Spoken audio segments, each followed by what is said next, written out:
Today's the 2-year anniversary of my mother's death, and I would like to tell you a story about it. At the time of her passing, she was living in New York, and I was living in Colorado, and it came upon me to handle the particulars. And my brother and I decided on cremation in the first instance. So I began setting this all up. I'd never done this before, thank goodness. I hope to only do it up to one more time.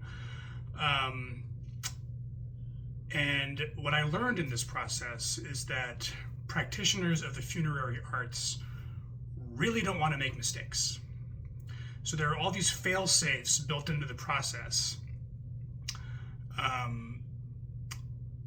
to make sure that no bells that cannot be unrung are erroneously rung.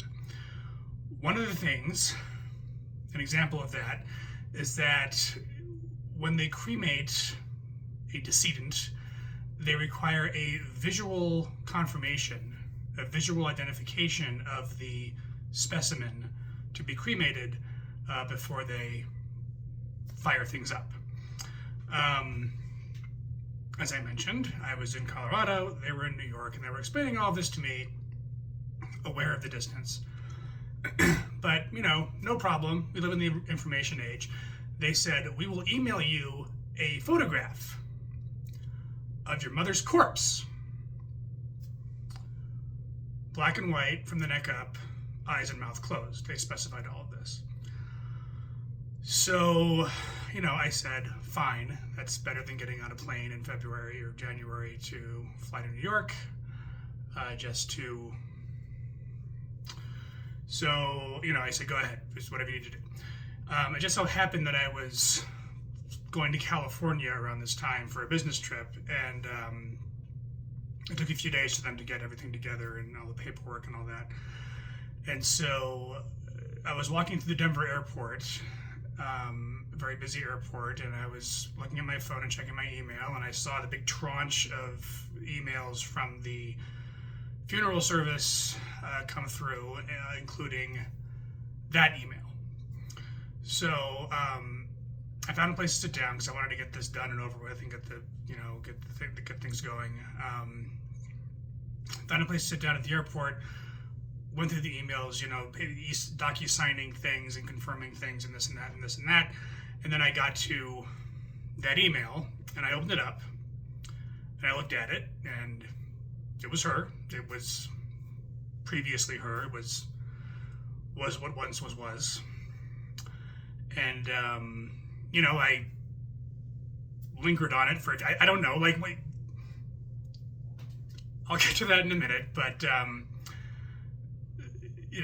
there was no correct way to deal with that situation, so I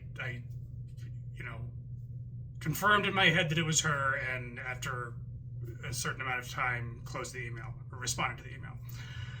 And I was doing that, I had this thought.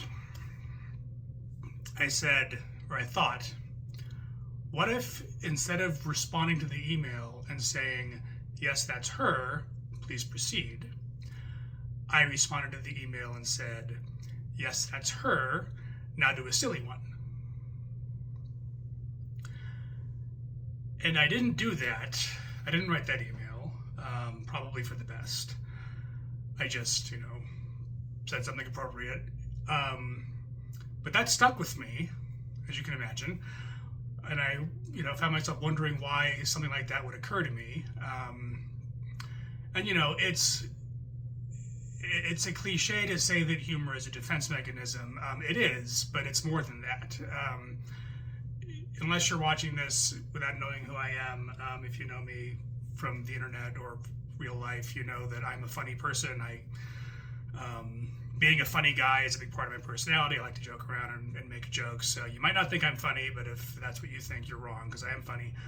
I've written comedy, I've performed comedy, I've made an intellectual study of comedy for the last 25 years. And this got me thinking about what humor really is. And humor, I'm going to really, really simplify it, so don't get mad at me, but ultimately, humor is violating expectations. Humans are very social animals. We have a very rigid set of rules for how we operate in the world and with each other, and things are supposed to go a certain way. And a joke at bottom is a violation of those rules, an unexpected thing. And our reaction to that is a way of confronting the violation, taking ownership of it, redirecting it, and turning it into something that we can not only tolerate and survive, but delight in. That's a very, very simplified version of the basic sort of theory of what humor is. Obviously, I'm not delighting in the death of my mother. That's not what I'm saying. But in that moment, that was a big violation. If you think about it, sitting in the middle of an airport, holding my phone, looking at a picture of my dead mother on this little screen that I get work emails on and texts from my children and view things sometimes. That was already absurd. That was already a serious breach of expectations. So when I thought, let's do a silly one, it was already silly. It was already absurd. I was already occupying a space that required that kind of reaction.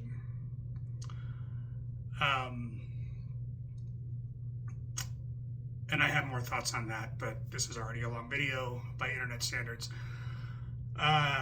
So yeah, I just wanted to share that with you. If you've never gone through that process before, that's one of the disadvantages or advantages, depending on how you look at it, of not being within driving distance of your departed.